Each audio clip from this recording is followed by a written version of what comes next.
Right అమ్మా, అందరికి నమస్కారం. 8వ తరగతిలో ఉపవాచకమైనటువంటి 14వ పాఠ్యాంశం కళా వారసత్వం. ఈ కళా వారసత్వంలో మొదటి నృత్యం గురించి భరతనాట్యం. ఈ భరతనాట్యం తమిళనాడు రాష్ట్రానికి చెందినటువంటి శాస్త్రీయ నృత్యం. ఇది తమిళనాడు ఆలయ నృత్యంగా పుట్టింది. భరతముని అనే పేరుతో ప్రసిద్ధి చెందినటువంటి నృత్యం భరతనాట్యం. మనకి ఇప్పటి వరకు ఉన్నటువంటి నృత్యాలన్నిటికీ కూడా తల్లి వంటిది మన భరతనాట్యం. భరతనాట్యంలో భరత అంటే భా అంటే భావం, రా అంటే రాగం, తా అంటే తాళం. భావం, రాగం, తాళం కలిసి ఉన్నటువంటి నాట్యమే భరతనాట్యం.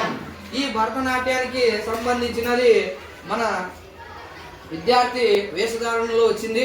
ఆ అమ్మాయి 4 భంగిమలు భరతనాట్యం నృత్యం చేయడం జరుగుతుంది. ఇప్పుడు